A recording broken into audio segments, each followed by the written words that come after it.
Okay, hello friend. So how are you? This is Nishit Tripathi, Advocate High Court Allahabad.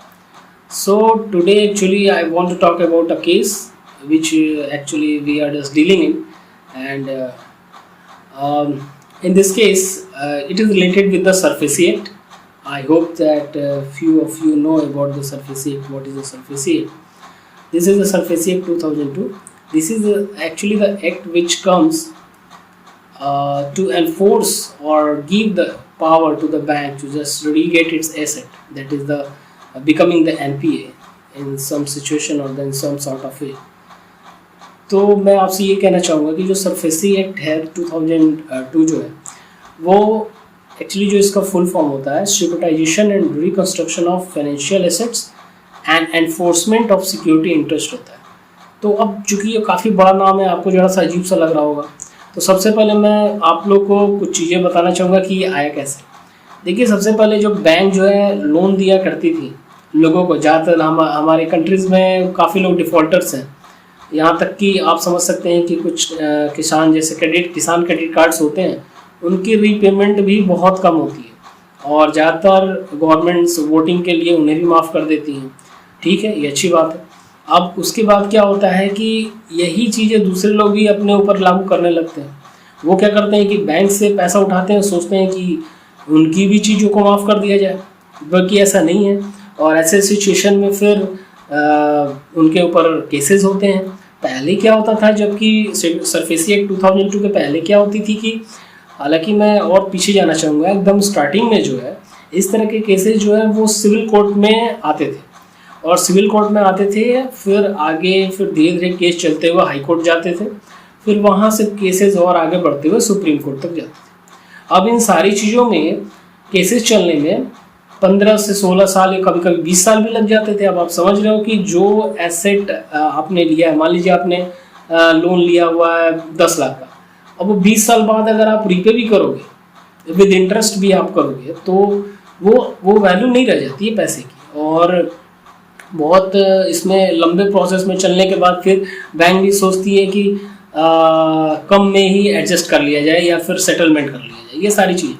तो इन चीज़ों से बचने के लिए ही सिविल कोर्ट, फिर high court, honourable supreme court, इन चीज़ों से बचने के लिए ही DRT को लाया गया 1993, DRT डेट रिकवरी ट्रिब्यूनल। तो डेट रिकवरी ट्रिब्यूनल्स को 1993 में लाया गया। इसमें ये ऑप्शन था कि इसमें जो है वो बिलो 10 लाख जो है वो केस वो एंटरटेन नहीं किया जाता था। मीन्स कि अगर 10 लाख के नीचे कम है जो कि बैंक की डिमांड है या फिर लोन है, तो उस तरह के केस एंटरटेन नहीं किए जाते थे DRT में। और एक और इसकी प्रॉब्लम थी कि इसमें भी केस लंबे खींची जाते थे। तो लंबे अगर केस खींची जाते थे तो फिर DRT को लाने का क्या फ़ायदा था। पहले जो सिविल कोर्ट, फिर हाई कोर्ट, फिर सुप्रीम कोर्ट, वही वाला प्रोसेस चलना चाहिए था। DRT लाने का क्या फ़ायदा, कोई हुआ नहीं। तो DRT 1993 में आई थी। उसके बाद 1993 के आने के बाद फिर टाइम ऐसे गुजरता गया, फिर इसमें भी कुछ अच्छे काम किए गए। फिर आया सरफेसी एक्ट 2002। अब ये सरफेसी एक्ट 2002 जो है इसमें बैंक्स को काफ़ी पावर दी गई। तो ये जो सरफेसी एक्ट है इसका जो पहला वर्ड ये आता है securitisation. So what is the securitisation? Means कि ये सिक्योरिटाइजेशन होता क्या है, इसे ही समझते हैं। मान लीजिए कि बहुत सा लेस लिक्विड एसेट्स है, बहुत सा छोटा, जैसे अगर 10 लोग हैं उन्होंने कार पे लोन लेकर रखा हुआ है, अगर 10 लोग हैं उन्होंने घर पे लोन लेकर रखा हुआ है, तो अगर ये 10 घर के हो गए, 10 कार के हो गए, इन सभी को मिला के अब ये एक सिंगल है तो वो लेस लिक्विड एसेट्स। ऐसे बहुत सा लेस लिक्विड एसेट्स को अगर इकट्ठा करके बाजार में किसी क्वालिफाइड इंस्टीट्यूशनल बायर्स को बेच देना या फिर इन्वेस्टर्स को बेच देना, ये आपका सिक्योरिटाइजेशन। मीन्स कि आपने सिक्योरिटी कर दी, उसको सुरक्षित कर दिया, ये सिक्योरिटाइजेशन। तो पहला वर्ड जो सरफेसी एक्ट का है एस जो है वो सिक्योरिटाइजेशन। तो ये हुआ कि भाई बहुत से छोटे एसेट्स जो हैं जो कि NPA होने वाले थे, आपने बैंक से पैसा लिया और कार का पे नहीं कर रहे हो, आपने मकान के लिए लोन लिया, पे नहीं कर रहे हो, तो वो NPA होने वाला है। वो NPA होने वाला है तो इस सिचुएशन में बैंक क्या करेगी, तो उसकी सिक्योरिटी वो चाहेगी कि कैसे भी सिक्योरिटाइजेशन हो इसका, तो उसके लिए वो किसी को अपॉइंट करेगी, वो जो है इन सभी इस तरह की चीज़ों को एक जगह रखेगा और फिर उसके बाद वो उन्हें किसी इन्वेस्टर्स को बेचेगा। तो ये इस तरह से सिक्योरिटी होगी। और ये करता कौन है? ये एआरसीज कंपनीज करती हैं, एसेट रिकंस्ट्रक्शन कंपनीज करती हैं एआरसी। देखिए इन सभी चीज़ों को आपको जानना जरूर, अगर आप नहीं जानोगे तो आप केस लड़ ही नहीं पाओगे, आप समझ ही नहीं पाओगे, आप जीत नहीं पाओगे। तो एआरसीज जो होती हैं एसेट रिकंस्ट्रक्शन कंपनीज, वो क्या करती हैं कि अगर मान लीजिए ऐसे बहुत से घर जिन पर लोन लिए गए हैं, जो कार्स हैं उन पर लोन लिए गए हैं, इन पे वो कब्जा कर लेते हैं और लोन लिए गए कार या घर को एक बड़ा सा एक इकट्ठा करके पुल बना लेते हैं, मीन्स एक सेगमेंट बना लेते हैं और बाजार में इनको बेच देते हैं क्वालिफाइड इंस्टीट्यूशनल बायर्स को, मीन्स ऐसे इन्वेस्टर्स को बेच देते हैं जो कि क्वालिफाइड इंस्टीट्यूशनल बायर यानी QIB कहे जाते हैं। ठीक है, तो उन्हें ये ऐसा सेल कर देते हैं, ये एक तरह से सिक्योरिटी हो गई, जो भी लोन थी उसकी सिक्योरिटी हो गई। तो अब आप सोचेंगे कि क्वालिफाइड इंस्टीट्यूशनल बायर्स कौन है, जिन्हें कि ये ARCs बेच देते हैं, एसेट रिकंस्ट्रक्शन कंपनी बेच देती है। देखिए क्वालिफाइड इंस्टीट्यूशनल बायर वही है जैसे कि LICs हो गई, बहुत सी कंपनी LICs के हैं, लाइफ इंश्योरेंस कंपनीज, और इस तरह की बहुत सी इंश्योरेंस बेच रही हैं, ये आपकी क्वालिफाइड इंस्टीट्यूशनल बायर है। या फिर म्यूचुअल फंड्स के बहुत से काम करने वाली कंपनियां हैं, वो भी क्वालिफाइड इंस्टीट्यूशनल बायर्स ही हैं। तो ये QIB बनने का जो प्रोसीजर है ये सेबी के द्वारा गवर्न होता है, security exchange board of India की जो रूल्स एंड रेगुलेशन है उनके थ्रू आपको गवर्न किया जाता है, वहाँ पे आप रजिस्टर्ड होते हैं तो आप QIB का दर्जा पा जाते हैं। तो इसी तरह से सिक्योरिटाइजेशन होता है। ARC क्या करती है, वो इन बहुत से लोन्स और कार और ये सब को इकट्ठा करके और QIB को भेज देती है। QIB फिर इसी सिक्योरिटीज डॉक्यूमेंट को फिर ARC को घुमा के फिर वापस लाता है। तो कैसे काम करता है? आप सोचोगे कि भाई ARC के पास इतना पैसा कहाँ से आता है? ARC के पास इतना पैसा, इतनी छोटी छोटी कार है, मीन्स बहुत सी कार है, अगर मान लीजिए 50 कारें हो गई और 50 हाउसिंग कॉम्प्लेक्स हो गए या हाउस हो गए जिनको पर लोन लिया गया, तो इतनी खरीदने के लिए इनके पास पैसे कहाँ से आते हैं? इनको पैसे QIB ही देता है, तो क्वालिफाइड इंस्टीट्यूशनल बायर ही नहीं पैसा देता है। और QIB के पास कहाँ से पैसे आते हैं? हमसे और आपसे आते हैं। हम जब एक LIC कराने जाते हैं या फिर हम म्यूचुअल फंड्स में पैसा इन्वेस्ट करने जाते हैं तो ये छोटी छोटी रकम नहीं होती है, जो करोड़ों लोगों की होने की वजह से बहुत ज़्यादा हो जाती है, और यही फिर QIB इन्वेस्ट करती है इन सब चीज़ों में, ARCs वगैरह के। तो ये चीज़ें, ये पैसा फिर घूमते रहता है। तो इसमें बहुत ऐसी कोई चीज़ नहीं है कि रॉकेट साइंस है जिसे आपको समझने की जरूरत पड़े।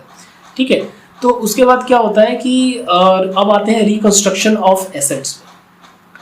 तो क्योंकि सिक्योरिटाइजेशन तो हो गया, अब रिकंस्ट्रक्शन ऑफ एसेट्स पे आते हैं। इसमें एसेट का जो है रिकंस्ट्रक्शन किया जाता है।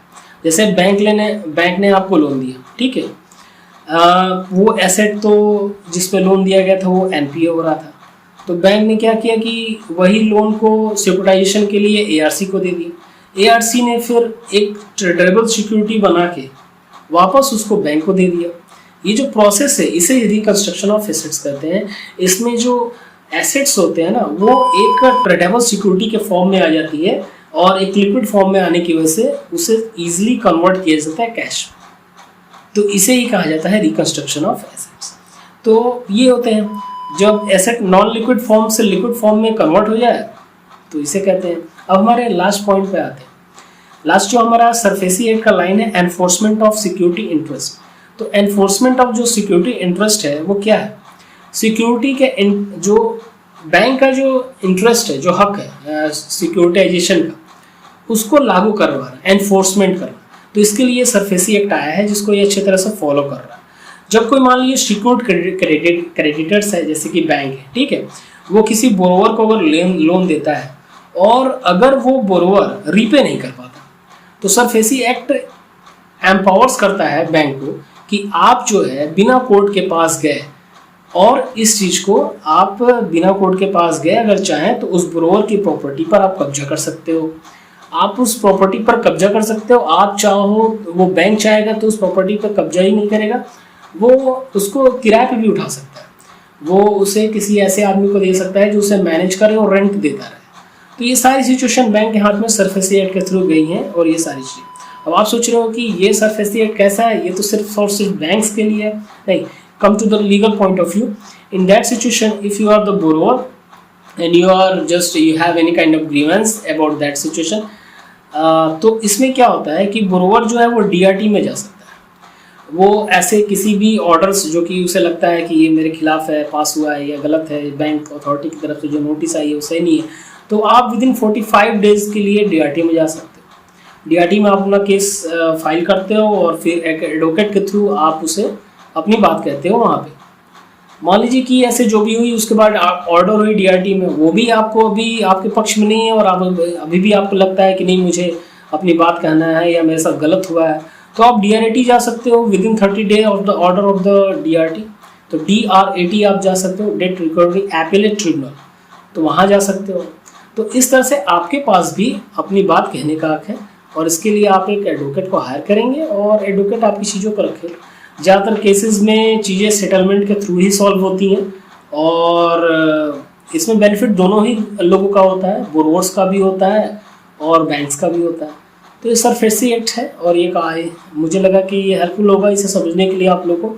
तो जितना जल्दी हो सके आप लोगों को, जैसे नोटिस आने से पहले या ऐसी किसी सिचुएशन में आप DRT आ सकते हैं और ऐसी चीज़ों के लिए अपनी फाइट कर सकते हैं, अपनी बात कर सकते हैं। हालांकि ज़्यादातर सिचुएशन में बैंक ही आती है हमेशा, ठीक है। खैर, I hope this video is good for you. Okay, bye, take care, like, share and subscribe.